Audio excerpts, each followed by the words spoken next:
안녕하십니까. 2부입니다. 출발 증시 와이드의 최애리나 다시 돌아왔습니다. 미국에서 디폴트를 극적으로 면했다는 소식 들으셨죠? 상원에서 부채한도 증액 협상 극적으로 타결했다고 합니다. 셧다운 16일째 일이었고 부채한도 증액 협상 데드라인 딱 하루를 남겨둔 시점에서 이런 드라마틱한 상황이 펼쳐졌는데요. 뉴욕 역시 3대 지수 모두 1% 이상의 랠리를 보였고요. 나스닥이 사상 최고치 경신, 독일 닥스 지수 역시 신고가를 새롭게 쓰기도 했습니다. 이 같은 미국발 풍풍이 우리 증시에도 오늘 긍정적인 영향을 주리라는 분석이 많은데요. 코스피는 어제 장초반 2050선 언저리를 터치만 하고 기관 매물 때문에 소폭 밀리고 말았었는데 오늘 다시 한번 그 자리 고지를 밟을 수 있겠다 하는 기대감이 크고요. 무엇보다 외국인이 오늘까지 거래소의 순매수세를 이어갈 경우 역대 최장기간 순매수 이제 타이 기록이 아니라 신기록을 오늘부터 세워나가게 되죠. 무엇보다 걱정은 전일 코스피가 이렇게 약간 눌려갈 때 코스닥은 급락했다는 사실을 잊으시면 안 되겠습니다. 기관에 거의 1,000억에 가까운 거의 투매라고도 볼 수 있겠는데요. 매물이 급하게 나오면서 코스닥이 많이 꺾였었는데 오늘 하루 만에 반등이 나와줄지 무엇보다 3분기 실적에 민감하게 반응하면서 CJ E&M 같은 종목이 급락했다라는 사실도 잊으시면 안 되겠습니다. 시장은 미 정치권에 정신없지만 어닝 시즌을 통과하고 있다는 거 주지하셔야겠습니다. 내일은 중국 지표가 발표되죠. 출발 증시 와이드 2부 시작하겠습니다.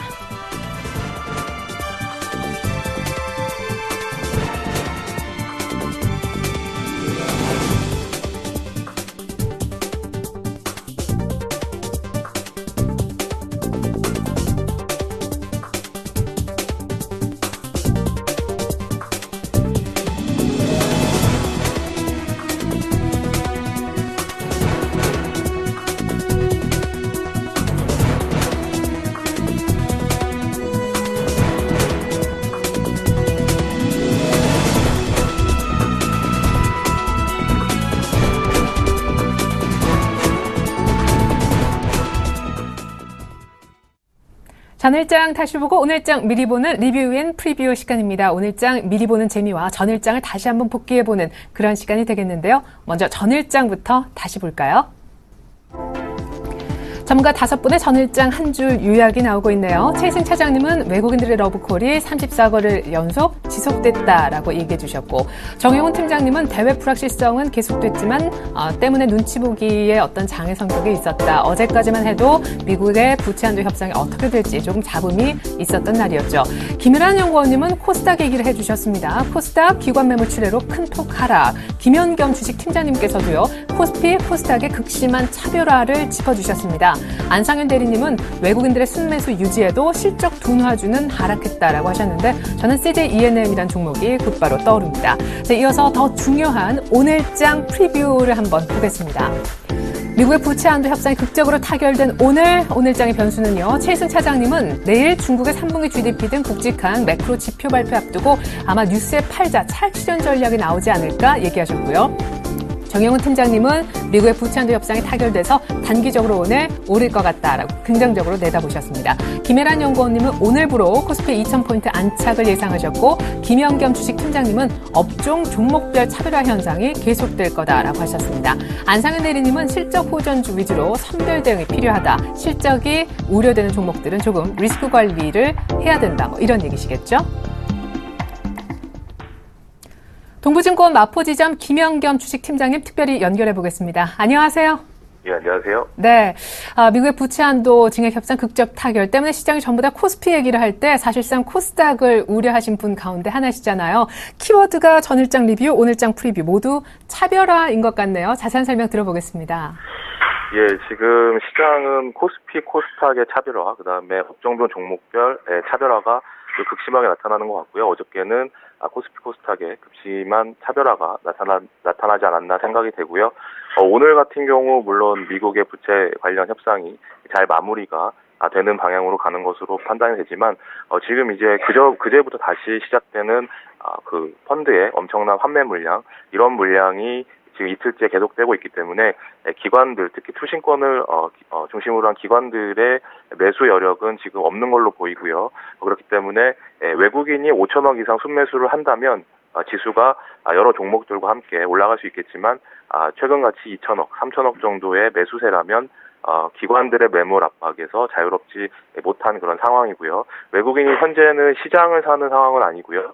시장보다는 특정 종목이나 종목에 집중해서 매수를 하기 때문에 예를 들면 뭐 삼성전자, SK 하이닉스, 뭐 네이버, OCI 등 이런 특정 종목에 지금 집중해서 외국인의 매수세가 들어오고 있기 때문에 기관들은 골고루 지금 매도를 하고 있죠. 그렇기 때문에 종목별, 업종별 차별화 현상이 나타날 수밖에 없는 상황이고요. 현재 미국 시장도 그렇고 우리 시장도 그렇고 지금 조금 주목을 받고 있는 그런 섹터가 아무래도 에너지 섹터죠. 에너지 섹터이기 때문에 관련된 뭐 우리나라의 어저께 OCI 같은 경우는 52주 신고가를 냈고요.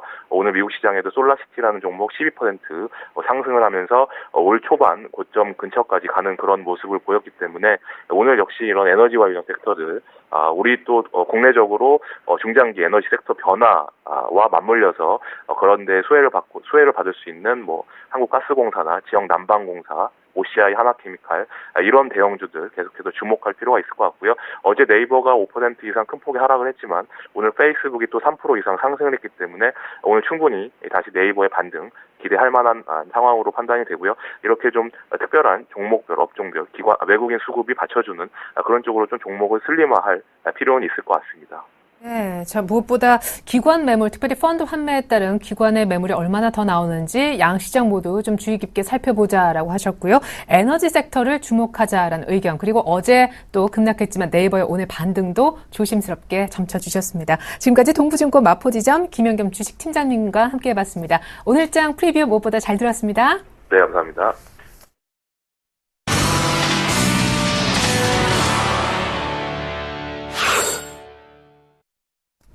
넘버원에게 듣는다 시간입니다. 한맥투자증권 이재광 상무님 만나보겠습니다. 안녕하세요. 네, 안녕하십니까. 네, 오늘 어떤 얘기를 해주실지 기대가 됩니다. 워낙 시장에 대해서 긍정적인 뷰를 갖고 계셨던 분인데 부채한도 증액 협상 상원에서 극적으로 타결해서 디폴트 모면할 가능성이 상당히 높아진 시점입니다. 뉴욕도 랠리를 보였고 우리 증시 역시 오늘 긍정적인 영향이 예상이 되는데 어떻게 보시는지요? 오늘 새벽에 끝난 뉴욕 증시의 모습 여러분 지켜보셔서 잘 아시리라 생각이 됩니다. 자, 상원에서 합의를 이루었죠. 물론 상원은 민주당이 다수당입니다. 그렇기 때문에 당연히 상원에서는 합의가 이루어질 것으로 봤는데요. 이제 하원이 문제가 됩니다. 근데 설사 이번에 부채 한도 협상이 합의가 이루어지지 않는다 할지라도 그 조정은 제한적일 가능성이 높다는 점을 강조해드렸습니다. 자, 오늘 새벽에 끝난 뉴욕 증시가 100포인트 이상 다우존스 공업지수 지수는 1% 이상 급등해서 국내 증시도 아직 장이 열리기 전입니다만 아침 시초가 갭상승이 예상이 됩니다. 현재 예상 수치가 국내 코스피장 종합지수 코스피 시장을 기준으로 보면 한 10포인트 정도 0.5% 정도 현재 상승 출발이 예상이 되고 있습니다. 그런데 만약에 잠시 후에 이제 국내 시장 전망을 해드리겠지만 국내 시장은 아마 갭상승했다가 시초가 이상으로 상승한다면 5장에서는 되밀릴 가능성도 좀 있어요. 눌림목을 받을. 자, 그때는 어떻게 전략을 써야 되는지 다음 시에 다시 한번 어쨌든 말씀드리고요. 자, 뉴욕 증시 상승을 함으로써 추가 상승의 가능성을 더욱더 높이고 있는 그런 모습을 보여주고 있습니다. 이렇게 된다면 뉴욕 증시도 다시 한번 신고가 행진을 벌일 가능성도 짙게 내포되고 있는 그런 모습을 보여주고 있다. 이렇게 말씀을 드릴 수가 있겠습니다. 자, 그렇다면 현재 우리가 체크해야 될 체크포인트 상황과 해외 증시 동향 한번 살펴드리도록 하죠. 자, 먼저 오늘 체크포인트는 미국 상원에서 부채 한도를 일시 증액하는 데 합의를 했죠. 언제까지? 내년 2월 7일까지입니다. 2월 7일까지. 그런데 문제는 하원에서도 기간 내 합의가 이루어지느냐 여부입니다. 자, 17일이 데드라인입니다. 오늘입니다. 오늘 밤입니다. 미국 시간으로. 그래 된다면 자정을 조금 넘길 가능성도 있어요. 대통령 결재 하원에서 합의를 이루고 도당치고 대통령 오바마 대통령의 사인이 이루어지려면 자정을 조금 넘길 수도 있습니다만 그건 큰 문제가 되지 않으리라 생각이 됩니다. 어쨌든 합의가 이루어짐으로써 디폴트 최악의 상황은 모면할 가능성이 굉장히 큽니다. 자, 그리고 또 하나 조용했던 거 어제 그제 제가 화요일 이 시간을 통해서 언급해드렸죠. 자, 베이지북이 결국 발표가 됐습니다. 베이지북이 발표가 됨으로써 미국 셧다운으로 인한 미 경제가 다소 둔화됐다는 보고서를 냈죠. 근데 이것은 뭐를 의미냐면 자, 이달 말입니다. 29일과 30일에 FOMC 회의가 열리는데 여기에서 양적 완화가 계속해서 유지될 가능성도 굉장히 큰 그런 모습으로 내비쳐짐으로써 뉴욕 증시도 추가 상승의 가능성을 더욱더 짙게 내포되고 있다. 이렇게 말씀을 드릴 수가 있겠습니다. 이 점이 굉장히 중요하지 않나 생각이 듭니다. 자, 그리고 오늘 미국 주간 실업수당 청구 건수가 발표가 됩니다. 여기서 어떤 지표가 나오냐에 따라서 과연 오늘 새벽에 끄는 뉴욕 증시가 오늘 밤에도 이어질지 여부가 하나 한번 관심을 한번 가져보시기 바라고요. 자, 그리고 내일은 중국 3분기 GDP 증가율이 발표가 되죠. 자, 어제 중국 증시가 다소 조정을 받았습니다. 물론 추세는 이탈하지 않았습니다만 한 번 더 눌림목을 바꾸고 가느냐 추가 상승하는 여부가 내일 결정나지 않을까 이렇게 생각이 됩니다. 그래서 전 세계 시장은 상당히 긍정적인 모습을 보여주고 있습니다. 하지만 지금 화면에 맨 마지막 줄을 여러분 주목해 주시기 바랍니다. 지금은 미국의 부채 한도 협상이 되느냐 마느냐 이거 중요하죠. 또 중국의 GDP 성장 증가율이 어떻게 나타내냐 굉장히 중요합니다. 근데 이거보다는 제일 마지막에 놓여져 있는 거를 여러분 꼭 한번 체크해 주십시오. 저는 이렇게 말씀드리고자 합니다. 뭐냐? 원달러 환율 동향입니다. 제가 이 시간을 통해서도 여러 차례 강조해 드렸습니다. 어제 환율이 다소 하락을 했죠. 환율이 하락한다는 것은 원화가 강세로 이어지고 있다는 겁니다. 그래서 원달러 환율이 현재 1065원 50전입니다. 원화가 강세로 이어지고 있는 모습이 지속되고 있어요. 근데 이 원달러 환율이 1050원이 붕괴되는 모습을 보인다면 이것은 엄청난 부담입니다. 우리나라 경제 왜 부담이냐?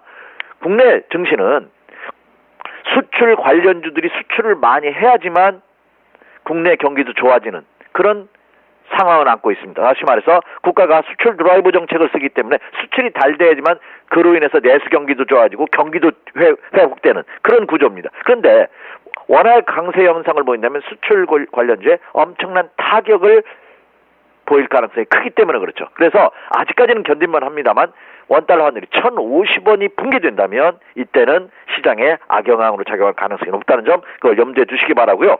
지금 외국인들이 34일째 11조 8천억 순매수를 보인다고 하죠. 지난 1998년 이후 최대의 그 외국인 연속 순매수라고 합니다. 오늘까지 매수한다면 그렇죠. 그 기록을 다시 갱신하는 모습이죠.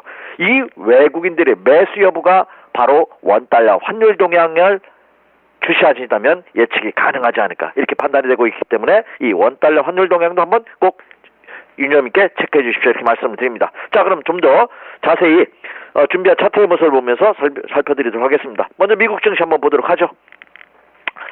제가 어제 그제 화요일입니다. 제가 여러분에게 이 시간을 통해서 화요일과 목요일 일주일에 이틀 여러분을 찾아가죠. 화요일날 제가 말씀드리면서 그동안 불안했던 다우존스 공업지수가 상승 가능성이 내포되고 있다는 말씀드렸는데 이제 완전히 상승 전환에 성공한 모습입니다. 지금 보고 계시는 것이 다우존스 공업지수 일봉 차트의 모습인데요. 그렇죠?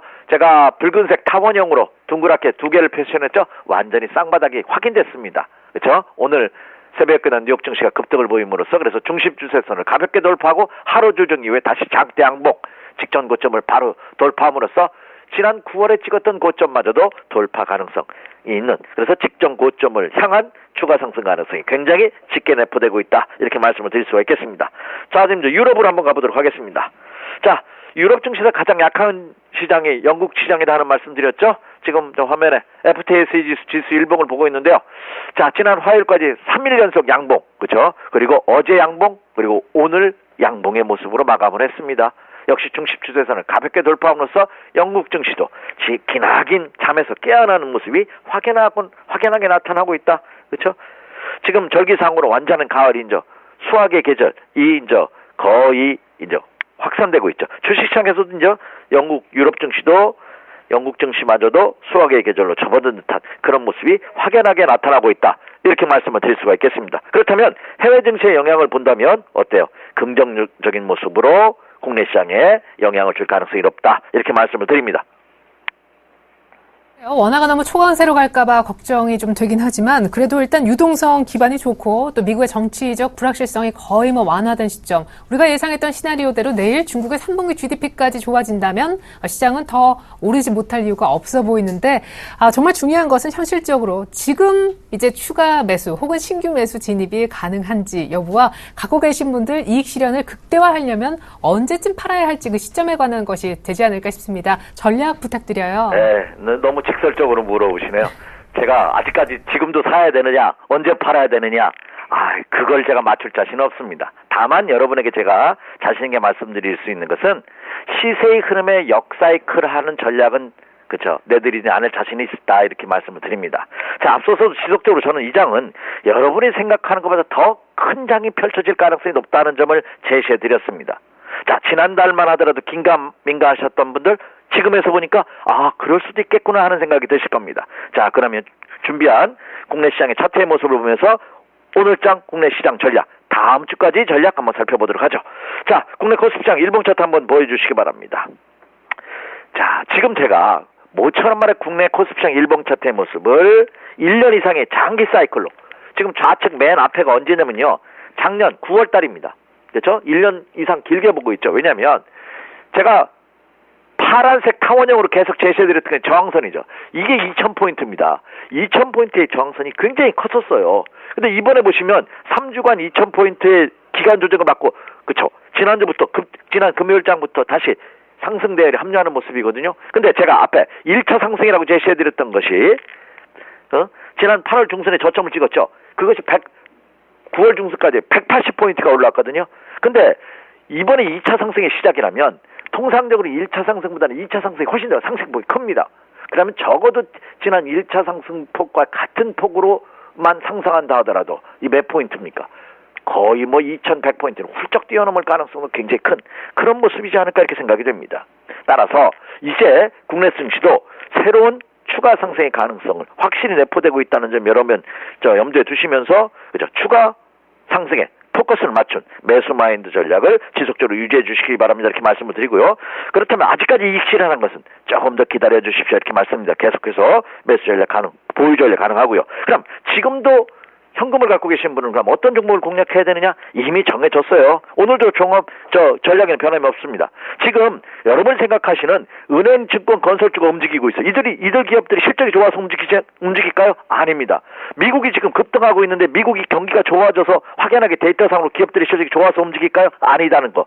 이게 무슨 의미인지 여러분 되짚어 보시기 바랍니다. 그래서 여전히 저는 대중국 수혜주인 조선철강화학주 계속해서 편입해 주시기 바라고요. 실적 호전주, 반도체 IT 부품주, 그리고 장기 좌표가에 있는 이런 종목마저도 여러분 포트폴리오상에 매수 전략을 펼쳐보셔도 이상이 없다. 이렇게 말씀을 드립니다. 이상입니다.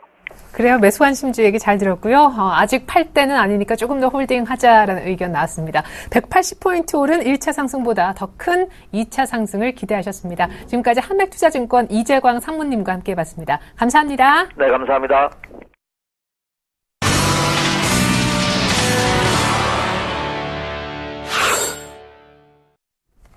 네, 개장 5분여 남았습니다. 열려라 수급, 터져라 거래량 시간. 오늘은 샘플러스 이상현 전문위원과 함께합니다. 안녕하세요. 안녕하십니까. 네, 저는 특별히 코스닥 수급 특징주 상당히 중요할 것 같은데 먼저 수급 특징주 보고 분석 들어보겠습니다. 네, 외국인들이 전일까지 34거래 연속 샀었죠. 삼성전자 가장 많이 담았고 코덱스 200, 하이닉스 그리고 KB금융을 샀어요. 기관 종목이었는데 외국인도 숟가락을 어제 얹어봤습니다. NC소프트도 5번째로 많이 담았군요. 기관이 이제 레버리지를 가장 많이 담았는데 이제 13,000원 거의 언저리까지 왔습니다. SK이노베이션 기관 4일째 사고 있고 금호석유도 마치 롯데케미칼처럼 장기 이평선을 어제 뚫는 강한 급등이 나왔습니다. 만도 담았고요. 한국가스공사, 대체에너지주로 최근에 반짝반짝하는데 어제까지 급등이 나왔습니다. 기관의 매수 종목 참 독특하네요. 이어서 코스닥 순매수 종목만 또 정리한 거 볼까요? 네, 외국인은 서울반도체, 사파이어 테크놀로지, 파라다이스, CJ오쇼핑, 원익 IPS 순으로 샀는데 CJ오쇼핑은 전일 필리핀 진출 소식도 있었었고요. 사파이어 테크놀로지는 다시 한번 급등을 또 해내면서 빠른 눌림목 이후에 신고가를 다시 쓰기도 했습니다. 기관의 종목은 보시면요. 덕산 하이메탈 어제 OLED 성장 가능성 얘기 나왔었죠. 이틀 연속 급등이 있었고 세코닉스, 서울반도체 같이 매수한 것 같습니다. 뷰웍스도 사상 최대 매출 기대가 되고 있고요. 네오티스라는 종목까지 이렇게 5종목 매수한 모습입니다. 네, 이상현 전문위원님 특징주 가운데 특징주 분석 부탁드립니다. 예, 수급 특징주 중에서 투자자분들이 관심 깊게 보셔야 할 종목 3가지 CJ오쇼핑, SK이노베이션, 한국가스공사를 살펴보겠습니다. 첫 번째 종목은 CJ오쇼핑입니다. CJ오쇼핑은 CJ계열의 텔레비전 쇼핑 채널로 알려져 있죠. 올 여름부터 외국인의 매수세가 꾸준히 유입되고 있습니다. 최근 CJ오쇼핑은 필리핀 홈쇼핑 시장에 진출했다고 밝혔는데요. 필리핀은 동남아에 물고 있는 한류 영향이 가장 크게 미치고 있는 나라 중에 하나입니다. 한국 브랜드와 제품에 대한 고객들의 관심이 매우 높은 편이죠. CJ 오쇼핑은 16일입니다. 필리핀 민영 방송사와 50대 50의 비율로 자본금 500만 달러 규모의 합작회사 ACJ를 설립했는데요. ACJ는 15일부터 수도권 지역인 메트로마니라를 포함한 주요 5개의 도시에서 180만 가구를 대상으로 시험 방송을 시작한 상태입니다. 이번 합작회사의 설립을 통한 필리핀 진출은 앞으로의 CJ 오쇼핑의 실적에 큰 영향을 미칠 것으로 예상이 됩니다. 또한 작년 말부터 올해 초였죠. 56년 만의 한파로 인해서 내외 열풍이 불었습니다. 관련 업계에 따르면 지난 강추위와 연말 연초 선물 수요에 힘입어 내외류 판매량이 급증을 하였는데요. 발열 기능 내외가 특히 강세를 보였죠. CJ 오쇼핑의 경우 내외류 매출이 작년보다 2배 이상 뛰었다고 합니다. 자체 브랜드인 피델리아에 선보인 네일 세트는 1시간 만에 1만 세트 이상 팔렸죠.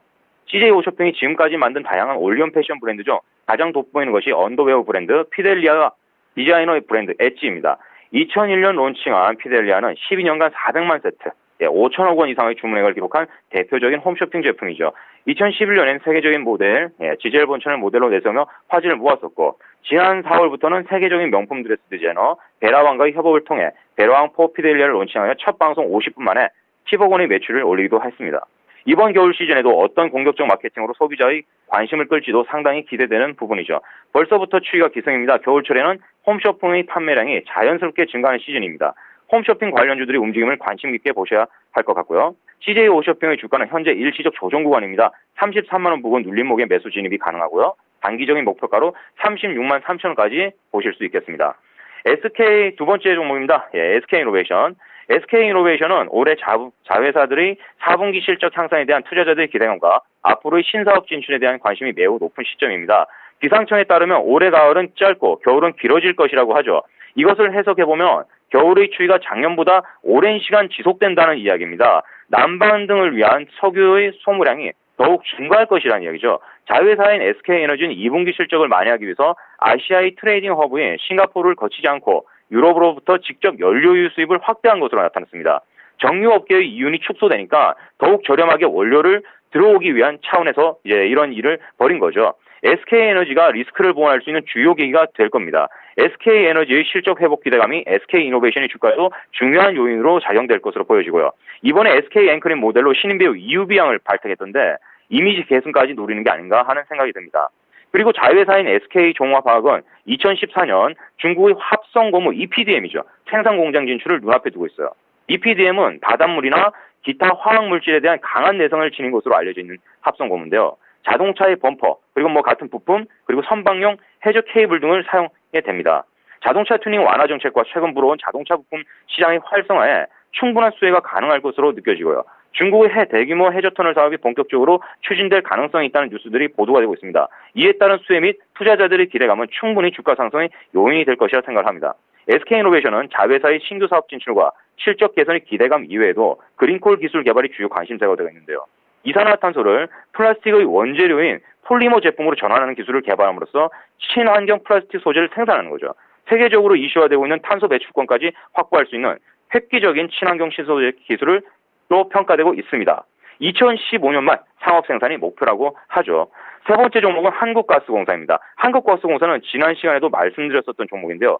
현재 시장에서는 한국가스공사와 같은 대체에너지 관련주들이 주목을 받고 있습니다. 원자력 발전의 위험성을 좀 더 안전한 천연가스 생산 설비로 교체를 해야 한다는 그런 시장의 흐름이죠. 새 정부에서 원자력 발전의 비중을 2035년까지 축소를 한다고 합니다. 하지만 아직까지 기간적으로 많은 시간이 남았고 원전을 대체하기 위한 대안이 부재인 상태죠. 악재와 호재가 동시에 나타난 상태임에도 불구하고 시장 투자자들의 관심이 6일 연속 주가 상승을 이끌고 있습니다. 지금 당장의 신규 진입보다는 상승 탄력이 둔화되는 눌림목 구간 6만 1,000원 부근에서 눌림목 매수 관점 보시고 단기 목표가는 6만 7천원까지 기대할 수 있겠습니다. 네, CJ 오쇼핑, SK이노베이션, 한국가스공사 설명 들을 수 있었네요. 샘플러스 이상현 전문위원과 수급 특징주 체크포인트 알아봤습니다. 잘 들었습니다. 감사합니다.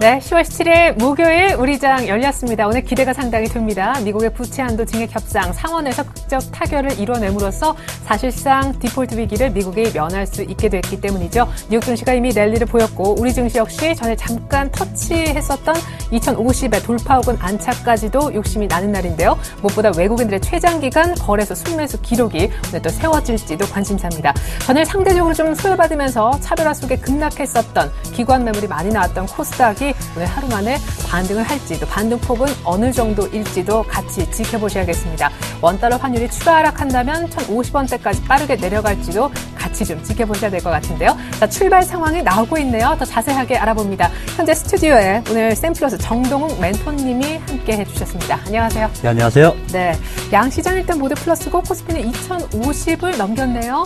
네, 그렇습니다. 아무래도 전일장 미국에서 이제 급등세를 시현했기 때문에 코스피, 코스닥 양시장 모두 강하게 상승 출발을 하고 있습니다. 미국에서 일어난 이슈 같은 경우는 뭐 방송 내내 지금 말이 나왔기 때문에 생략하기로 하고 삼성전자, 현대기아차 전체하군단이 소폭 상승하고 있는 가운데 코스피 시장에서 역시나 강세를 보이고 있는 것은 뭐 조선, 철강 등의 경기 민감도다 이렇게 말씀을 드리고 싶습니다. 정말 조선주의 상승이 무섭습니다. 지금 현대 미포조선이 2%대 상승을 보이고 있고 대우조선해양, 뭐 현대중공업, 삼성중공업까지 뭐 1, 2%대 동반 상승을 보여주고 있습니다. 여기에 두산엔진 같은 관련주, 좀 중형주라고 볼 수 있는 두산엔진도 상승세를 보이고 있는데 최근에 기관이나 외국인의 최선호주가 조선업종입니다. 그에 따라서 조정 시에는 조선업종 좀 매수가 가능하다 이렇게 정리해드리겠고 현재 현대제철도 3%대의 강세를 보이고 있고 화학주, 롯데케미칼 그리고 하나케미칼 등이 한 2%대의 강세를 보이고 있습니다. 다음 코스닥 시장으로 넘어가도록 하겠습니다. 코스닥 시장 0.8%의 상승을 보이고 있습니다. 전일 낙폭을 확대했던 CJENM 같은 경우가 지금 보합권에서 움직이고 있는데 추가적으로 하락하는지는 조금 시간이 지나봐야 될 것 같습니다. 전일장 셀트리온 M&A 이슈가 부각되면서 4%대의 강세를 보이고 있는데 오늘은 보합권에서 출발하고 있는 모습입니다. 최근에 코스닥에서 이제 말들이 많이 나오고 있습니다. 외국인 같은 경우는 역시나 코스피와 비슷하게 코스닥도 크게 사는 날이 많지만 특히나 기관권에서 11연속 순매도를 보이면서 특히 전일장 1,000억 원가량을 매도를 했는데 만약에 이게 코스피로 환산하면 약 1조 원가량을 판 것이다 이렇게 설명을 드릴 수가 있을 것 같습니다. 기관권의 매도세가 정말 무섭습니다. 코스닥 시장 자체가 나쁜 게 아니라 단기 수급적인 면에서 조금 리스크가 생겼다 이러한 면을 봤을 때 코스닥에서 기관권의 매도가 줄어드는 그 시기에 들어가는 전략이 필요하다고 생각되면서 당분간은 이제 코스피 위주로 매매가 좀 필요하지 않을까 이렇게 정리해 드리도록 하겠습니다. 네, 잠시 후에 전략은 더 자세하게 알아보겠습니다. 오늘 일단 기관은 아직까지 코스닥의 매수세를 보여주지 않고 있고요. 외국인의 매수만 선현물 그리고 코스닥까지 잡히는데 코스피는 2,050을 아침에 회복했고요. 코스닥도 잠깐 530선 위쪽에서 움직이기도 했었습니다. 일본 니케이 상황 간단하게 좀 전달해 드릴게요. 어제는 좀 쉬어갔었는데 오늘은 1% 이상 랠리를 보이면서 갭상승 출발했습니다. 니케이 기준 14,635포인트에 개장했다는 소식 다시 한번 전해드립니다. 서울 외환시장 나가볼게요. 최근에 중요한 것이 달러원의 흐름이라고 앞서 여러분이 강조해 주셨는데요. IBK 투자증권의 윤영교 연구원 만나보겠습니다. 안녕하세요. 네, 안녕하십니까? 네, 미국의 부채 한도 협상이 극적으로 상원에서 타결됐고 무엇보다 베이지북 내용 보니까 테이퍼링도 지연될 가능성이 커졌더라고요. 오늘 또 하락하는지요? 네, 간밤 글로벌 외환시장에서 달러화는 연준 베이지북 공개 후 약세 압력을 받았습니다만 부채 한도 증액 협상이 사실상 타결됐다는 소식이 전해지며 다시 강세로 방향을 틀었습니다. 연준은 10월 베이지북을 통해 정부 폐쇄 등의 영향으로 일부 지역에서 경기 둔화 가능성이 포착되고 있다고 진단을 내렸는데요. 다만 향후 경제활동 전망에 대해서는 긍정적인 시각을 유지한 가운데 비슷한 시간에 정치권에서는 정부 활동을 내년 1월까지 재개하고 부채 한도는 2월까지 증액하는 내용의 합의에 도달하면서 달러화는 이후 안정적인 흐름을 보였습니다. 전일 달러당 98.5엔대까지 하락했던 엔달러 환율은 98.8엔 선까지 다시 상승했고 달러 유로 환율은 1.353달러대에서 거래가 이루어지고 있습니다. 미국 재정 관련 이슈는 외국인 주식 매수세와 함께 한동안 서울 외환시장에서도 중요한 변수로 작용해 왔는데요. 일단 의회에서 시한 내 협상 타결에 성공하면서 외환시장에서 미국 관련 재료의 영향력은 약해질 것으로 보입니다. 국내 경기 펀더멘탈이 상대적으로 견조한 것으로 나타나고 있고 외국인 주식 순매수가 꾸준히 이어지면서 원달러 환율은 지속적인 하락 압력이 상당할 것으로 보입니다만 심리적인 하한선이었던 1,070원 선까지 내주면서 추가 하락에 대한 부담으로 작용할 것으로 보입니다. 간밤 여기 NDF 시장에서 원달러 환율은 어제 서울 외환시장 현물환 종가 대비 0.85원 상승한 1068.5원에 최종 호가됐는데요. 원화가 지속적으로 상승할 것이라는 전망이 그간 수출업체 내고 물량 출하 시점을 단계적으로 낮추는 역할을 해왔습니다만 빠른 상승에 대한 부담과 함께 외환당국 개입 가능성, 수입업체의 달러 매수 물량 집중 유입 시점에 대한 관망세 등이 추가 하락을 제한할 것으로 예상됩니다. 따라서 오늘 서울 외환시장에서 원달러 환율은 전일 대비 소폭 상승하며 1060원대 후반에서 거래가 이루어질 것으로 전망됩니다. 네, 의외로 전일까지 9개월 내 최저치 경신 흐름이 나왔는데 오늘 소폭 미리 다 반영해서였는지 모르겠지만 약간의 반등이 나오고 있습니다. 지금까지 IBK 투자증권 윤영교 연구원님과 함께해봤습니다. 한 시장 얘기 잘 들었습니다. 네, 감사합니다.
네, 오늘도 역시 돌발 종목들 몇몇 종목군 자체가 보입니다. 첫 번째 종목군은요, 바로 조선과 태양광입니다. 조선주가 오늘 또 한 번 신고가 랠리를 해내가고 있습니다. 참 대단하네요. 업황 회복 기대감, 그리고 아직 실적은 아니고 밸류 부담도 있지만 수주 지금 해나가는 거 보니까 지금 늦지 않다 사도 된다라는 의견들 정말 정확하게 맞아 떨어지는 그런 모습입니다. 오늘까지 선전하는 조선주 눈에 띄고요. 두 번째는 태양광이네요. 앞서서 리뷰 앤 프리뷰 시간에 오늘 특별히 김영겸 동부증권에 계시는 주식 팀장님께서 미국 쪽에서 퍼스트 솔라 같은 태양광 관련 종목이 좋았다라면서 오늘 역시 대체에너지주 주목하자라고 하셨었는데 OCI 하나케미칼 추가 또 신고가 흐름이 나오고 있습니다. 두 번째 돌발 종목은요, 현대제철과 현대하이스코입니다. 오늘 부분 합병설 제기됐거든요. 이사회에서 논의한다라고 하는데 현대제철 약간 음봉으로 바뀌고 있긴 하지만 오늘 또 한 번에 전고점 훨씬 더 뛰어넘는 추가 상승이 나왔습니다. 세 번째 종목은요, 전일 급락했었던 두 종목입니다. 바로 많이 올라서 급락했는지 몰라도 네이버라는 종목하고요. 어제 3분기 실적 우려 때문에 전전일 4%대 급락했었고 전일 9%나 급락할 수밖에 없었던 CJ E&M 같이 한번 살펴보고자 합니다. 먼저 조선과 태양광 섹터 살펴볼까요? 아까 조선 언급해 주셨는데요. 예, 그렇습니다. 제가 이 시간 지난달 거의 2달 전서부터 맞아요. 좀 얘기를 했던 것 같습니다. 이제 하반기 주도 섹터는 전차 군단이 아니라 조선업종이 될 것이다. 좀 강력하게 근 한 달 동안 외쳤던 것으로 보이는데 그에 지금 운이 좋았던 건지 조선주가 최근에 정말 강한 흐름을 보여주고 있습니다. 사실상 전일장 코스피, 코스닥 양시장 조정을 받았지만 조선주는 상승을 보였다 이렇게 말씀을 드릴 수가 있었는데 조선주 같은 경우는 역시나 3분기, 4분기 실적 모멘텀이 있는 것이 아닙니다.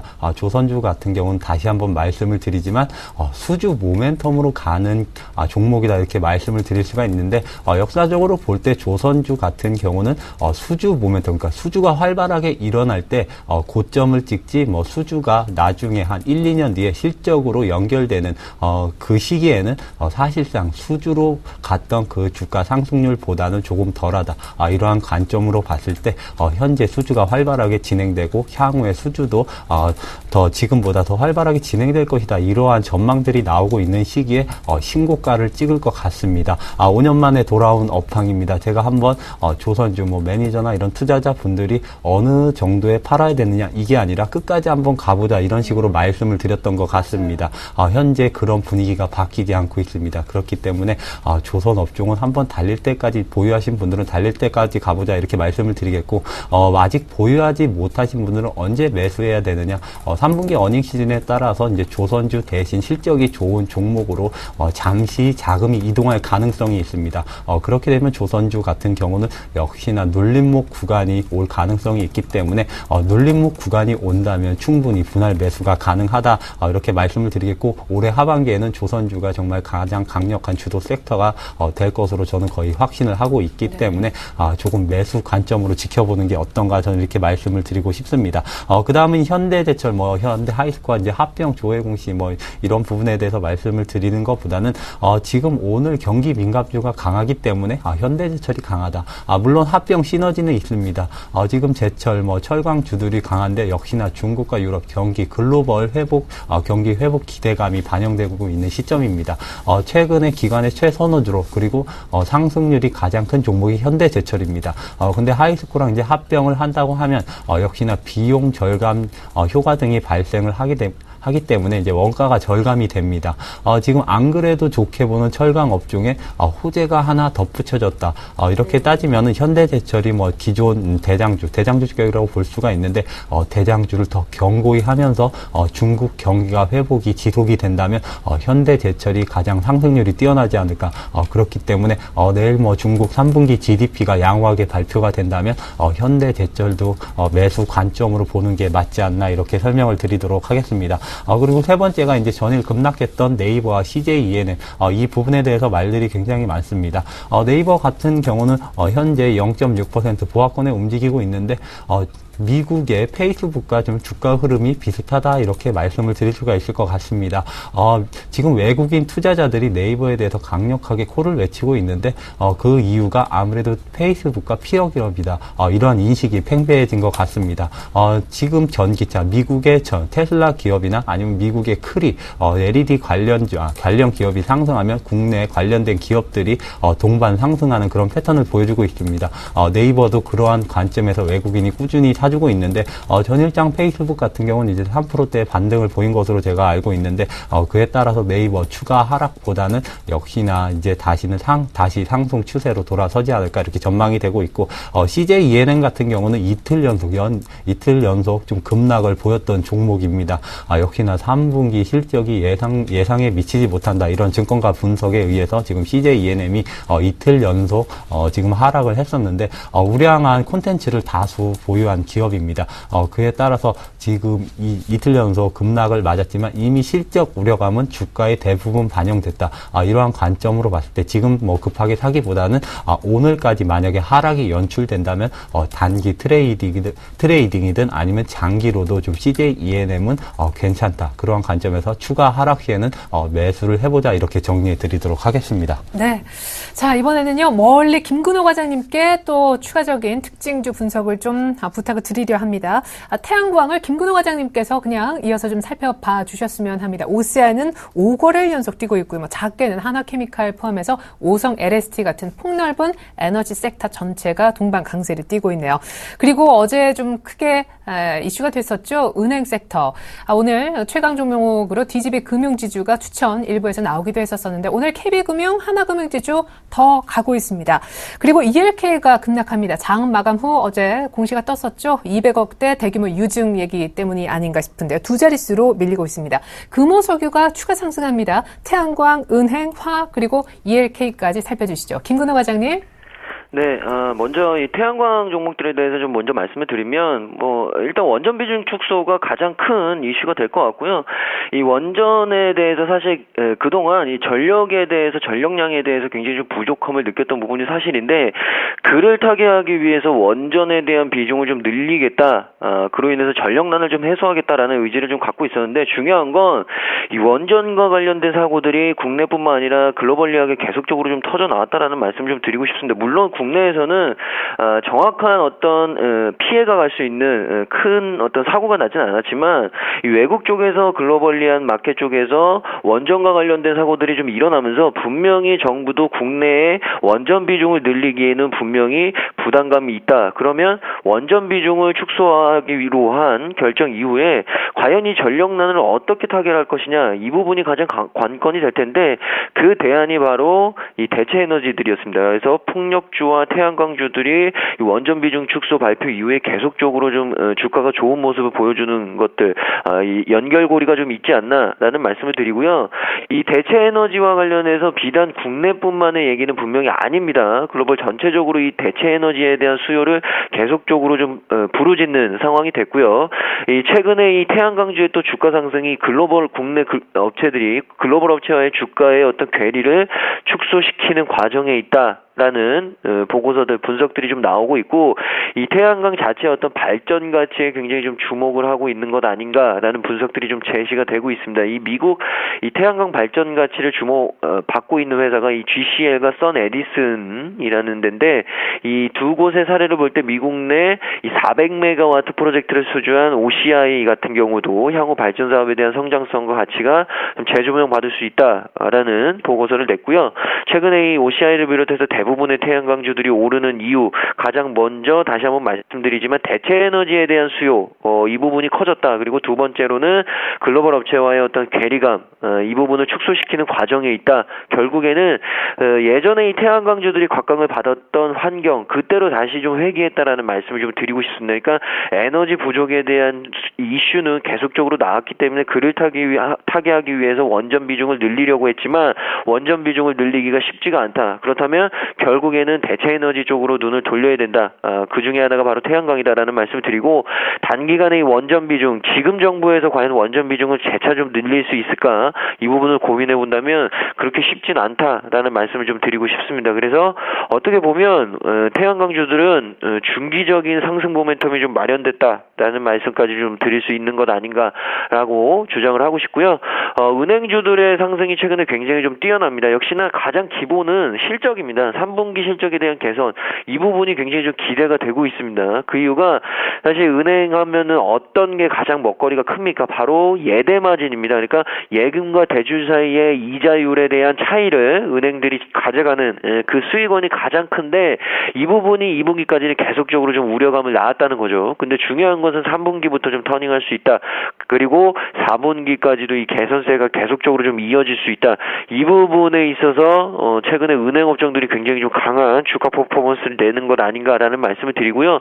그리고 글로벌리하게도 경기들이 어느 정도 좀 좋아지고, 사실 뭐 유럽 쪽의 위기감이라든지 뭐 디폴트에 대한 우려감, 이런 부분들이 많이 사라졌기 때문에 결국에 은행 업종들이 오를 수 있는 환경이 됐다라는 말씀을 좀 드리고 싶습니다. 그래서 은행 업종 같은 경우에도 물론 대형주 쪽에서 탑티어의 탑에 좀 탑픽으로 꼽기에는 조금 부담감이 있지만 성장성에서 좀 부담감은 있지만 중요한 것은 세컨티어로는 그렇게 부족하지 않다라는 판단을 좀 하고 싶습니다. 그래서 2등주 싸움에서는 KB금융이 굉장히 좀 유리한 위치에 있을 수 있다라는 말씀을 좀 드리고 싶고요. 이 금호석유, 사실 제가 이 순수화학 업체들은 조금 봐야 되는 것 아닌가라는 말씀을 좀 드렸었던 것 같은데, 이 3분기부터 화학업체들도 실적 개선에 대한 기대감들이 많이 나오고 있습니다. 3분기를 시작으로 해서 하반기로 갈수록 계속적으로 좀 실적에 대한 부분들이 좀 개선될 수 있다라는 부분, 그리고 PE 쪽에 수요들이 좀 회복될 수 있다라는 얘기들이 좀 나오면서 이 순수화학업체 및 일반 복합화학업체 모두 좀 상승하는 모습을 좀 보여줬는데, 금호석유 같은 경우에는 일단 밴드 상단인 10만 7천 원을 돌파를 했고요. 이제 11만 원을 계속적으로 좀 트라이를 하고 있는데, 중요한 것은 외국인의 물량을 기관들이 굉장히 좀 강하게 소화시키고 있다.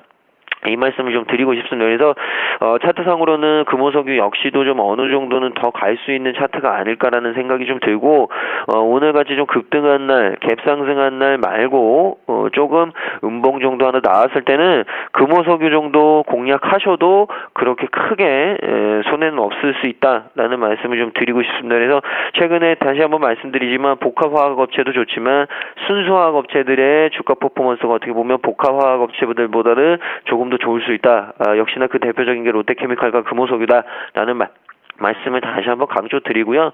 마지막으로 이 ELK 같은 경우에는 사실 나쁜 회사가 분명히 아닙니다. 굉장히 뭐 디스플레이 쪽에서 굉장히 좋은 회사인데 중요한 것은 대규모의 유상증자 결정 소식이 좀 나오면서 오늘 굉장히 좀 큰 폭의 하락을 좀 보여주고 있다라는 말씀을 좀 드리고 싶습니다. 근데 중요한 건 어제부터 굉장히 좀 차트가 안 좋아졌다라는 부분이죠. 그러니까 가지고 계신 분들은 어제 분명히 고민들을 하셨어야 됩니다. 고민들을 하셨어야 됐고 차트에는 좀 답이 나와 있다라는 생각을 제가 가지고 있는데 일단 오늘 굉장히 좀 급락하는 개파락하는 모습을 좀 보여줬고 유상증자 규모가 한 210억 정도 됩니다. 주수로는 350만 주 규모 정도 되고요. 그래서 굉장히 좀 대규모의 유상증자 발표 소식이 났기 때문에 이 부분을 좀 피해갈 수는 없을 것이다라는 말씀을 좀 드리고 일단 오늘 그리고 내일 그리고 조금 더 가서는 월요일까지는 주가 흐름을 좀 보고 접근을 하셔야지 일단은 어느 정도 갭 하락이 나왔기 때문에 하락에 대한 부분은 조금 더 염두를 해 주셔야 된다라는 말씀을 좀 드리고 싶습니다. 감사합니다. 자, 현대차가 오늘 아침 또 52주 신고가 경신했네요. 신세계도 이미 신고가 상태에서 또 한 번 신고가를 냈고요. 오늘 컴투스, 게임빌 우려했었었는데 3분기 실적 우려 또 나오면서 두 종목 모두 신저가를 경신했습니다. 한전기술, 최근에 대체에너지 얘기 좀 나오면서 오히려 이쪽은 분위기가 안 좋았었는데 오늘 3분기 실적 우려까지 겹쳐서 분위기는 더 안 좋아진 모습이고요. 한국전력도 4%대로 급락하는 반면에 풍력, 기자재 종목들이 급등하고 있습니다. 이런 종목들 좀 살펴보죠. 예, 1차적으로 신고가를 기록하고 있는 신세계나 현대차를 먼저 말씀을 드리도록 하겠습니다. 특별한 두 종목 다 특별한 모멘텀이 있는 건 사실상 아닙니다. 현대차 같은 경우는 사실상 8월, 9월 현대 기아차가 미국 시장에서 전년 동월 대비 좀 역성장을 했습니다. 특히나 기아차 같은 경우는 20% 가까운 역성장을 보이기도 했는데 우려감은 아직까지 많은 가운데 이제 역시나 3분기 어닝 시즌을 맞아서 현대 기아차의 실적이 좋다. 여기서 호재성 기사가 하나 또 나왔는데 유럽에서 드디어 자동차 시장이 성장하는 그런 시그널이 나오고 있습니다. 그에 따른 수혜도 부각된다. 이런 신호도 나오고 있는 상태에서 역시나 실적이 우량하다면 현대기아차 자동차 업종은 역시나 관심을 가져가 볼 만한 그런 업종이 아닌가. 그렇지만 제 생각에는 크게 상승할 이유도 없다. 저는 이렇게 판단을 하고 있습니다. 역사적으로는 PER 밴드 상단 부분에 와 있기 때문에 추가적인 실적 성장이나 모멘텀이 없는 이상 추가적으로 이제 수개월 동안 급상승을 했던 그런 패턴을 그리기는 힘들다 이렇게 정리해 드리겠고 신세계 같은 경우는 사실상 백화점 매출이 전년 동기 대비 좀 부진할 것으로 전망이 되고 있습니다.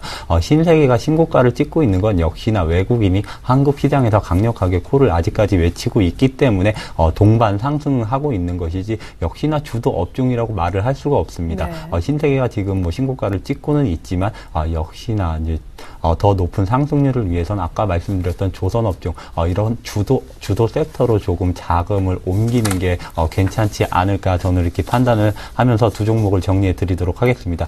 그리고 이제 한국전력, 컴투스, 한전기술 등을 말씀을 드릴 텐데 한국전력 같은 경우는 역시나 3분기 실적이 저조할 것이다 이러한 분석에 따라서 오늘 좀 급락세를 보이고 네. 있습니다. 한국전력은 특별한 이슈가 있는 게 아닙니다. 그리고 3분기에는 워낙 실적이 원래 안 좋습니다. 계절적으로. 그리고 이제 겨울 시즌, 이제 전력 소비가 많은 겨울 시즌이 이제 돌아섰기 때문에 특히나 올해 겨울은 굉장히 길다고 합니다. 그에 따라서 전력 소비가 전년보다 조금 많을 것이다 이렇게 전망들이 나오고 있는데 조금은 계절성이 있기 때문에 한국전력 같은 경우는 3분기에 지금 실적이 안 좋다 이런 뉴스가 나올 때 저점에 담아둔다면 이제 겨울 시즌 4분기 그리고 내년 1분기 실적 시즌을 맞아서 대비한다면 지금 저가 매수를 들어가야 하는 시기가 아닌가 이렇게 말씀을 드리겠고 한전기술 같은 경우는 역시나 3분기 실적이 안 좋게 나올 것이다 이러한 뉴스도 나왔고 또 하나가 역시나 정부의 2차 에너지 정책 발표 그러니까 원전 비중을 축소하겠다. 두 가지 악재가 조금은 겹쳐 있다 이렇게 말씀을 드릴 수가 있겠습니다. 이에 반대로 이제 2차 신재생 에너지 아니면 대체 에너지 관련주는 급등세를 보이고 있습니다. 이쪽으로 매기가 쏠리면 당연히 한전기술 같은 경우는 한전기술 같은 원전 관련주에 대해서는 이제 매물이 나오게 마련입니다. 그렇기 때문에 한전기술은 당분간 태양광이나 풍력 이런 관련주들이 급등하는 시기에는 매수를 조금 자제해보자 이렇게 정리를 해드리도록 하겠습니다. 네. 자, 이번에는요, 나머지 종목 더 있습니다. 오늘 특징주가 상당히 좀 많이 보이는 날인데요. 우리들 생명과학, 옛날에 정치권 관련해서 테마주로서 언급이 좀 됐었던 종목인데, 오늘 지분인수, 교육업체 지분인수 얘기 나오면서 상한가에 접어들었습니다. 그 밖에 테마주들도 활발하게 움직여요. 박 대통령의 언급으로 가스관의 강세를 보이고 있고요. 삼성전자 테마라고도 볼 수 있겠는데, 무선 충전주가 오늘까지도 승승장구하고 있습니다. 그리고 전일 급락했었죠. 금감원의 실태조사 얘기가 있었었는데, 전자결제주 어떻게 되는 걸까요? 향후 흐름까지 알아보겠습니다. 김 과장님. 네, 일단 먼저 우리들 생명과학에 대해서 말씀드리면 오늘 이 휴브레인 지분 인수 때문에 좀 상한가로 안착하는 모습을 좀 보여줬는데요. 우리들 생명과학 같은 경우 신규 사업 진출을 위해서 이 최대 주주 최효정 씨 외에 6인이 보유한 휴브레인의 보통주 30만 한 주, 그러니까 비율로는 100%입니다. 전량 다 양수를 할 예정이라고 공시를 했고요. 양수가액은 41억. 이 부분 때문에 오늘 상한가로 좀 안착을 하는 모습. 휴브레인이 어떤 회사냐? 일단 교육 프랜차이즈 가맹 사업을 좀 영위하고 있는 회사고요. 그리고 직영 학원 사업, 그리고 콘텐츠 개발과 제작 등을 주요 사업으로 영위하는 업체다. 그러니까 전체적으로 봤을 때 이 교육 콘텐츠와 관련된 회사다라고 이해를 해주시면 될 것 같고, 신규 사업에 대한 부분들, 이런 부분들이 좀 기대감으로 작용을 했기 때문에 오늘 상한가로 좀 직행하는 모습들이 아닐까라는 말씀을 좀 드리고 싶고, 두 번째 종목은 이 가스관주. 일단 가스관주 같은 경우에는 이 박 대통령이 동북아 에너지 인프라의 상호간 연계를 해야 한다라는 얘기가 나오면서 일단 가스관주들이 강세를 보여주고 있습니다. 일단 박근혜 대통령이 전날 대구 엑스코에서 열린 2013 대구 세계 에너지 총회에서 이 동북아 에너지 협력에 새로운 이니셔티브를 모색을 해야 한다라고 주장을 했고요. 북미 지역과 중국 쪽의 셰일가스, 그리고 동시베리아 석유 가스 자원 개발에 공동으로 참여할 수 있는 여건을 마련을 하고, 역내 이 전력망과 가스 배관망, 그리고 송유관을 비롯한 에너지 인프라스트럭처가 상호간에 연계될 수 있는 환경을 조성해야 한다라는 발언을 했고, 이 부분이 좀 기대감으로 작용을 하면서 이 가스관주들이 좀 강한 모습을 좀 보여주고 있는 것 아닌가라는 말씀을 드리고 싶고요. 또 이 알렉산드로 노박 러시아 에너지부 장관 같은 경우 대구에서 열리고 있는 총회에 참석을 해서 이 자국의 이타르타스 통신과의 인터뷰에서 북쪽으로 우회하는 동에 관통하는 가스 간의 경제성에 대한 평가 중이다. 1개월이나 2개월쯤 뒤에 해저 가스관에 대한 사전 경제성 평가가 나올 것이다. 이 부분까지 좀 더해지면서 그간 좀 얘기로만 됐었던 부분들이 좀 가시화되는 것 아니냐. 라는 기대감들이 좀 작용을 하는 것 같습니다. 그러나 역시나 뭐 갭상승 이후에 좀 음봉이 나오는 모습을 좀 보여주고 있는데, 개인적으로는 뭐 1,900원 이상, 2,000원 정도 좀 안착하는 동양철관의 흐름이 좀 나와야 된다라는 부분으로 좀 얘기를 드렸을 때, 가스관주가 일단은 오늘 좀 강한 테마로서 좀 작용을 했다. 그러나 이 부분이 중기적으로 어떻게 될지는 충분히 좀 시나리오가 확인을 하고 매수 참여에 좀 들어가야 되지 않을까 라는 말씀을 좀 드리고 싶습니다. 그리고 이 무선 충전 테마, 일단 무선 충전주 같은 경우에는 굉장히 좀 최근에 강세들이 많이 나왔습니다. 뭐 여러 가지 종목들이 있는데 뭐 RF텍도 그렇고요, 크로바이텍도 그렇고, 최근에 이 무선 충전기 이슈와 관련돼서 굉장히 좀 기대감들이 많은 것 같습니다. 근데 개인적으로는 이 무선 충전이 어느 정도 시기가 좀 지나면 분명히 상용화될 수 있다라고 생각이 듭니다. 그만큼 굉장히 좀 기술력들이 어느 정도 실생활에 좀 근접을 했다라는 생각도 들고요. 빗대서 얘기하면 이 플렉서블 디스플레이가 사실 개인적으로 과연 가능할까라는 의구심들을 많이 가졌었는데, 플렉서블 디스플레이를 개발을 하고 상용화 준비를 하고 있는 것을 보면 무선 충전도 물론 지금 개발이 돼 있고 어느 정도 사용할 수 있는 부분은 있지만, 지금보다 훨씬 더 뛰어난 부분의 무선 충전 기술력들이 개발이 되면서 굉장히 좀 실생활과 밀접해질 수 있는 테마가 아닐까라는 생각이 좀 들고, 이런 부분들 때문에 최근에 다시 한번 이 무선 충전 관련주들이 좀 오르고 있는 것 아닌가, 반등을 하고 있는 것 아닌가라는 말씀을 좀 드리고 싶습니다. 그러나 무선 충전 테마도 역시나 마찬가지입니다. 어느 정도는 좀 시나리오가 확인되는 부분들, 그리고 보통 이런 종목들, 이런 업종들이 이 기술 개발이나 상용화 부분에 있어서 이슈들이 나올 때마다 조금 주가가 좀 변동성을 가지는 부분들이 있습니다. 그러니까 이런 부분들을 좀 잘 감안을 해주시고요. 좀 트레이딩 관점에서 좀 보셔야 되지 않을까라는 말씀을 좀 드리고 싶습니다. 그리고 이 전자결제주 같은 경우에는 조금 많이 오른 것 아닌가라는 얘기들이 좀 나오고 있는데 뭐 개인적으로는 전자결제들이 그렇게 많이 오르진 않았다고 생각합니다. 그리고 또 최근에 또 금감원의 실태조사 이 부분까지 좀 겹쳐지면서 주가들이 굉장히 좀 안 좋은 모습을 좀 보여주고 있는데 이 30만 원 이상 결제할 때 반드시 공인인증서를 사용해야 한다는 감독 규정에도 이 MS, 어도비, 애플 그리고 코레일 등은 이를 준수하지 않고 있다고 단독 보도가 됐습니다. 그래서 금감원의 실태조사는 이 같은 지적에 대한 후속 조치다라는 얘기들이 나왔는데요. 결국에는 이 MS 쪽이나 어도비, 애플, 코레일 같은 이 규정을 준수하지 않는 회사들을 조금 뭐라고 할까요? 좀 질책을 할 수 있다라는 부분들이 좀 나오면서 주가가 좀 주춤한 부분도 있고요. 또 결제주들이 좀 어느 정도 올랐다 이런 부분들 때문에 좀 주춤하는 부분도 있는데 개인적으로는 전자결제주 같은 경우에는 조금 조정이 나오고 바닥을 확인한다면 어느 정도 좀 매수 접근할 수 있는 굉장히 좀 매력적인 업종인 것은 분명히 맞는 것 같습니다. 산업 자체의 전망은 굉장히 밝고요. 중장기적으로도 충분히 좀 접근할 수 있는 업종이기 때문에 이런 성향을 가지신 분들 코스닥 쪽에서는 전자결제 좀 바닥을 잡는 것을 확인하고는 굉장히 좀 매력적으로 다가올 수 있는 업종이다. 그래서 금감원의 실태조사가 어느 정도 일시적으로 영향을 주겠지만 이 부분이 마무리된다면 매수 고려도 좀 해보시라는 말씀을 좀 드리고 싶습니다. 속보 전해드립니다. 미 상원이 연방정부 셧다운 끝내고 디폴트 막기 위해서 최종 합의안 도출에 성공했던 게 간밤에 업데이트된 뉴스였고요. 방금 들어온 속보는요. 결국 이런 안을 갖고 채무안도 합의안을 상원 내에서 가결시켰다라는 소식입니다. 찬성 81표로 가결됐다고 하는데 이 같은 상원 표결이 잘 치러짐에 따라 오늘 밤 하원 표결 또한 관심을 모으고 있습니다. 그 다음 수는 오바마 대통령의 서명이 남아있지요. 자, 이 밖에 특징주 더 살펴보겠습니다. 오늘 앞서 짚어드린 대로 태운과 현진 소재 등 풍력 기자재 관련주가 오늘 또 한번 6%대 급등을 보이고 있고요. 락앤락이라는 종목 아시죠? 지금 현재 8%까지 이유 없이 급락하고 있습니다. 차트도 한번 열어봐야 되겠고요. LS 산전 그리고 JS 전선까지 모두 부진합니다. 일단 풍력 기자재 쪽부터 분위기 좋은데 먼저 볼까요? 예, 그렇습니다. 지금 용연비엠, 현진 소재, 네. 태운까지 6%대 좀 강세를 보이고 있습니다.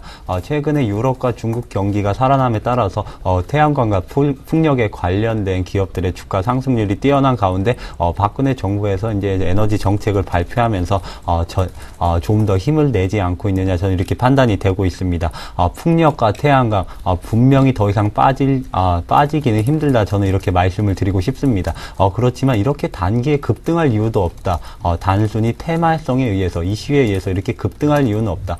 오히려 유럽과 중국 경기가 조금 더 점차 이제 회복된다는 시그널이 지속적으로 나오면은 서서히 우상향하는 그림을 그려가면서 가면은 괜찮겠지만 이렇게 급등하는 패턴에서는 역시나 추격 매수는 힘들다 이렇게 정리를 해드리도록 하겠습니다. 그렇지만 이제 상승분을 모두 반납하고 하락했을 때는 그때는 역시 매수 관점으로 보되 급등하는 시기에는 추격 매수는 자제해보자 이렇게 말씀을 드리겠고 현재 락앤락 같은 경우가 지금 급락을 보이고 있습니다. 아직까지 추가적인 것이 아니라 큰 이슈가 나오지 않는 가운데 지금 6%대의 급락을 보이고 있습니다. 6%대 락앤락 같은 경우는 외국인과 기관 수급을 보면 이제 반대 방향으로 보이고 있습니다. 최근에 국내 시장에서 좀 강한 종목들은 외국인이 선호하는 업종인데 락앤락 같은 경우는 외국인이 선호하는 주식이 아니라 최근에 외국인이 강력하게 매도함에 불구하고 기관권에서 매수하면서 어느 정도 주가 차트를 조금 지켜왔다 이렇게 말씀을 드릴 수가 있는데 장 초반에 외국인이 강하게 매도하고 역시나 기관권에서 소극적으로 지금 반대로 지금 액션을 취하고 있기 때문에 급락 사태를 보이고 있습니다. 아직까지 뚜렷한 악재가 나온 것은 아니지만 역시나 이렇게 급락했을 때는 무언가 악재가 있다 이렇게 조금 생각을 해봐야 되는 관점에서는 어떤 악재가 나오는가에 따라서 저점 매수가 가능하겠고 아니면은 매수를 자제해보자 이렇게 말씀을 드리겠는데 아직까지는 뚜렷하게 지금 기사가 나오지 않고 있기 때문에 매수는 자제해보자 그냥 지켜보자 이렇게 말씀을 정리해 드리도록 하겠습니다. 네, 이제 그 밖의 종목들 좀 봐야겠습니다. LS탄전, GS전선 급락하고 있는데요. 시간 관계상 여기까지만 들어야 되겠습니다. 락앤락이 급락하고 있다는 소식을 끝으로 특징주는 좀 일단락을 지어야 되겠고요. 오늘장 상당히 좀 강한 모습인데 조언이 더 중요할 것 같습니다. 자, 먼저 한 말씀. 아까 이제 코스피 위주로 조금 매매하자라고 얘기해 주셨었는데. 예, 그렇습니다. 저는 코스피에서 조선업종만 사자하자고 맨 처음에 이런 말씀을 드렸었는데 네. 사실상 다른 대형주도 굉장히 좋습니다. 뭐 하나 같은 지주사 같은 경우도 굉장히 급등세를 보이고 있지만 역시나 뚜렷하게 안정적으로 모멘텀이 부각되고 있는 건 조선주가 아닌가 저는 이렇게 판단을 하고 있습니다. 사실상 화학주나 철강주는 코스피 지수가 조금은 부진할 때 하락하는 그런 날수도 많지만 조선주 같은 경우는 이제 하락하는 날은 거의 제한되어 있고 상승하는 그리고 상승폭을 키우는 날이 굉장히 많습니다. 최근 들어서 또 이제 급등세를 보이면서 차트상으로 굉장히 위로 선 모습을 보여주고 있는데 눌림목 구간은 반드시 올 것입니다. 그렇기 때문에 차트상으로 안정적으로 우상향하는 추세가 그려지는 그 선에서 조선주를 담아간다면 충분히 차익을 볼 수 있을 것 같은데 반대로 이렇게 이제 코스피는 좋게 보는 반면에 코스닥은 좀 부정적인 의견을 드려야 될 것 같습니다. 최근에 기관권에서 코스닥 때리기를 좀 심하게 하고 있는 것이 아닌가 저는 이렇게 말씀을 드리고 싶습니다. 기관권에서 코스닥 바스켓을 굉장히 많이 비웠습니다. 올해 5월까지 1월부터 5월까지 1조 원가량을 순매수했었는데 현재 400억 원대로 줄어들었습니다. 9,500억 원 가량을 5월부터 현재까지 매도했다 이렇게 말씀을 드릴 수가 있을 것 같은데 추가적인 이제 급락은 제한되어 있다 이렇게 말씀을 드릴 수가 있을 것 같습니다. 한두 번 정도 이제 급락이 기관권 매도에 의해서 급락이 나올 가능성이 있습니다. 그때 되면 연말에는 좀 코스닥 장세가 올 것으로 전망되기 때문에 실적이 우량한 종목으로 저가 매수가 조금 가능하다. 그런 관점으로 봤을 때 오늘은 상승하고 있지만 내일이나 아니면 다음 주 한두 번 정도 코스닥 지수가 급락을 한다면 그때는 좀 포트 비중에서 이제 중소형주를 좀 담아가 보자 이렇게 정리해 드리도록 하겠습니다. 네, 역시 조선이 탑이다라는 의견 강조해 주셨고요. 코스닥 기관 매물 많이 나오는데 주의하자라는 의견 들어봤습니다. 김근호 과장님, 코스닥 진짜 조금 리스크 관리 신경 써야 되는 거 아닙니까? 코스피가 너무 잘 가잖아요. 혹시 전략이 바뀌셨나요? 네, 말씀드리면 사실 오늘도 마찬가지 흐름입니다. 갭상승 이후에 이 밀리는 모습이 좀 나왔는데 지수상으로는 코스피, 코스닥 별로 저는 개인적으로는 드릴 말씀이 많이 없습니다. 그러니까 지수 가지고 움직이고 할 부분은 분명히 아닌 것 같고요. 저도 말씀드렸지만 대형주 하시고 싶으신 분들은 분명히 제가 말씀드렸습니다. 그때 조선주 위주로 좀 보시라고 저도 분명히 말씀드렸기 때문에 지금은 조선업종이 제일 좋아 보이고요. 그리고 세컨티어를 찾자면 좀 머리가 복잡해질 수 있다.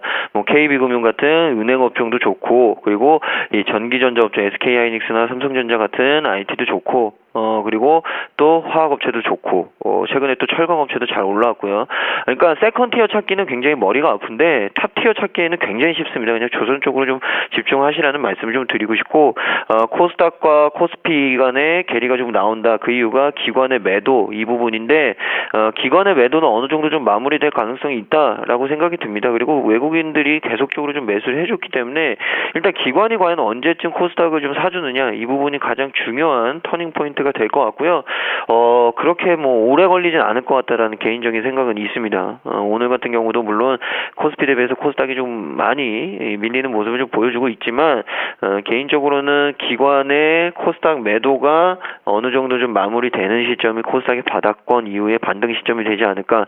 그러나 종목별로 사실 보면 대형주에 뒤지지 않는 상승폭을 보이는 종목들이 굉장히 좀 많이 있습니다. 그러니까 종목에 훨씬 더 집중을 하시라는 말씀을 다시 한번 드리고요. 너무 너무 지수 플레이를 하시겠다, 지수 위주로 좀 생각을 하시겠다보다는 지수 안에서 지수는 좀 약간 제쳐두고 지수보다 훨씬 더 퍼포먼스를 크게 낼 수 있는 수익을 낼 수 있는 종목이 어떤 것이냐를 좀 찾으시는 게 맞을 것 같고 개인적으로는 그렇기 때문에 종목별로 조금 더 집중하시라는 말씀을 저는 조금 더 드렸었던 것 같고요. 그런 종목 집중에 있어서 오히려 대형주보다는 중소형주 코스닥 쪽에서 찾기가 훨씬 더 쉽지 않나. 않나라는 생각을 좀 가지고 있습니다. 최근에 종목들이 대형주와 비교했을 때도 훨씬 더 좋은 퍼포먼스 내고 있는 종목들이 그래도 심심치 않게 찾아볼 수 있기 때문에 종목별로 다시 한번 좀 접근하시라는 말씀을 드리고 지수 플레이보다는 종목 플레이에 조금 더 집중하자. 그리고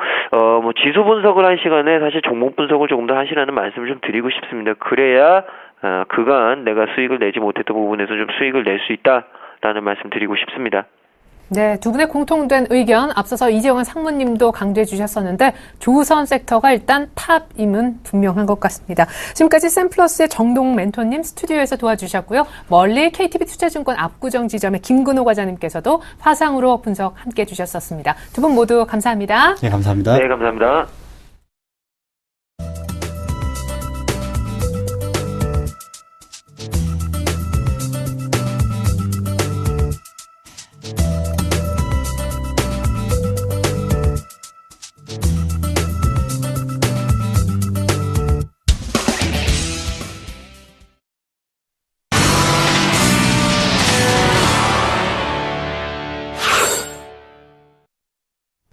네, 미국 국가부도 모면 소식에 코스피가 오늘 2년 2개월 만에 처음 2050을 넘겼던 아침인데요. 선물 시장 동향 알아보겠습니다. 관련된 전략까지 챙겨드립니다. 샘플러스 김동영 멘토님 주쌤 불러보죠. 안녕하세요. 네, 안녕하십니까. 네, 역시 이제 해외 분위기가 좋아서 이제 외국인 1000계약 정도 이상 장 초반인데 굉장히 강하게 사는 반면에 개인들은 사지 않네요. 네, 맞습니다.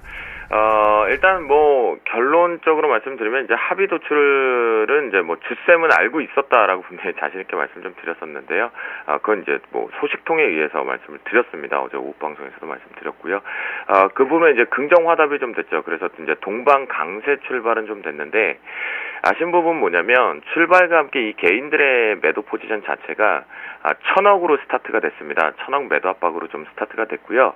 그쪽에서 외국인과 기관계 쪽의 매수 포지션을 좀 보면 현재 기준에서 그냥 철저하게 어제도 장중 내내 개인의 변동이 위아래 마이너스 500에서 플러스 500억 매수 우위 쪽에서의 변동만 만들어 놨거든요. 그 관점의 움직임 이후에 외국인과 기관계 쪽에서 오늘 같은 경우에 더더욱더 어제 이후에도 더 관망세가 들어온다. 그렇다고 한다면 현재 기준점에서는 일단 이 거래일 대비해서 아침 초반에 컵 타입의 변동 자체가 상당히 짧게 대응이 됐기 때문에 그 관점을 놓고 봤을 때 일단 우상향 가능성을 좀 열어두는 것이 좀 낫지 않을까, 이런 생각을 좀 가지고 있겠고요. 하지만 지금 종목의 갭 부분, 그 다음에 지수상의 갭 부분을 제외하고 놓고 본다면 시장의 힘은 좀 약합니다. 그래서 정상적으로 제가 이 얘기 드렸죠. 지금 현재 뷰 자체가 274를 정확하게 좀 그 부근대를 찍어내야 되는 게 맞다라고 말씀드렸고, 현재 기준점 그 부근대를 좀 올라갔다가 274로 바꾸지는 못하고 있는 상황이겠죠. 여전히 그 같은 시각적으로 좀 보겠다라고 말씀 좀 드리겠고요. 이제 불확실성이 해소됐기 때문에 자체 체질적으로 갈 준비를 하고 있는 것 같은데요. 개인들의 이 나홀로 매도 압박 상당히 부담스럽기는 하다라고 말씀 좀 드리겠습니다. 옵션 시장 쪽에서는요, 콜옵션 쪽의 움직임들이 좀 활발하게 나오고 있는데요. 역시 지금 양 매수 장세가 계속 지속되고라고 말씀드렸습니다. 외국인들 같은 경우는 장 초반부에 이제 갭상승이 좀 크게 나오면서 일부 콜옵션 쪽에 대한 차익 청산 쪽이 좀 나타났었고요. 개인들은 나홀로 이제 매수세 포지션들을 좀 잡아놓고 있는데, 이건 이제 일부는 손절성이 좀 발생이 될 수 있습니다. 자, 풋옵션 쪽의 추이를 보면요, 거래가 이제 다시 한번 활발히 지속이 되고 있다라는 거겠죠. 관점 쪽에서는 여전하게 양 매수 장세의 지속성이 외국인과 기관계 쪽에서 드라이브 자체를 걸려 있는 상황이겠고요. 현재 외국인들의 매도 압박 부분의 일부가 9억 정도 규모나 기관계 쪽에 14억 정도의 매도 압박 금액차가 나오고 있는 것은 외가격 쪽에 대한 드라이브 자체가 조금은 생겨주고 있다라고 말씀 좀 드리도록 하겠습니다. 그리고 등가 쪽에서의 매도 압박 추이는 시장에 지배력을 줄 만큼 상당히 부담스러운 요인은 전혀 없다라고 말씀을 좀 드립니다. 자, 그러면 금일장 대응 전략을 앞서서 이제 추이 자체를, 프로그램 추이를 보겠는데요. 자, 결론 딱 이렇게 기억을 하자라고 말씀드렸습니다. 어제도 결국 종가상 베이시스는 2점대가 넘어서 끝났다라는 거죠. 예, 제가 봐도 단순하게 정말 뭐지? 뭐니? 먹니?라고 얘기를 하고 싶을 정도거든요. 현재 베이시스 자체가 2점대, 그 얘긴즉슨 이 프로그램의 매도 압박 때문에 시장을 조정 쪽으로 상당히 크게 열고 싶지는 않은 것 같습니다. 초반부에 우상했던 비차익 자체고 다시 지금 내려오는 템포로겠지만 차익 쪽에서는 좀 들어올리거든요. 그러니까 바스켓이 많이 비어 있는 것도 맞고 조금은 꽉 차 있는 것도 맞습니다. 그러니까 어중간한 자리에서 비차익 쪽은 바스켓이 지금 좀 차 있는 상황이겠죠. 그럼 베이시스를 통해서 어느 시점에서 똥 하고 털고 나가기 시작하는 시점이 분명히 발생될 겁니다. 그 전에 앞서서 지금 베이시스를 계속해서 1.5대, 6대 거기만 들어오면 어김없이 2점대까지 올려놓는다는 얘기는 아직 프로그램에 의해서 시장을 눌림 조정 쪽으로 수급의 꼬임을 만들 생각이 누가 없다? 메이저가 없다라는 겁니다. 제가 부탁을 드리는 것은 매매를 하지 않아도 됩니다. 정확하게 시장을 읽어내어야 시장에서 기회가 주었을 때 수익을 빵 하고 챙겨 나오는 거죠. 지금 공개방송이 진행 중인데 포지션 상으로는 우리 공부가 완료가 된, 교육이 완료가 된 가족분들만 매매가 진행이 되고 있고 지금 현재 공식적으로는 아무 매매를 하지 않고 있는 상황입니다. 종목 한 종목만 추천이 나가 있는 상태고 파생시장 쪽에서는 관망세를 지금 1차 저항대만 잡아놓고 대기하고 있는 상황인데요. 자, 차트상으로 지금 보면요. 10분봉을 하나만 좀 놓고 보겠습니다. 자, 10분봉이 캔들이 이제 5개가 생겼는데 위아래의 꼬리 자체가 지금 만들어지고 있죠. 또 옆으로 횡보입니다. 할 게 있을까요? 없다라는 거죠. 저는 그렇게 생각을 합니다. 시장에서 우리가 대응을 하는 영역은 분명히 맞으나 그걸 조급하게 추세 추종으로 추격을 하는 것은 각자의 성향론이라고 생각합니다. 전 그렇게 하고 싶진 않습니다. 어차피 그렇게 하지 않아도 계산 저희가 계속 불어나고 있기 때문이겠죠. 거기에 대한 자신감을 갖고 말씀드리는데요.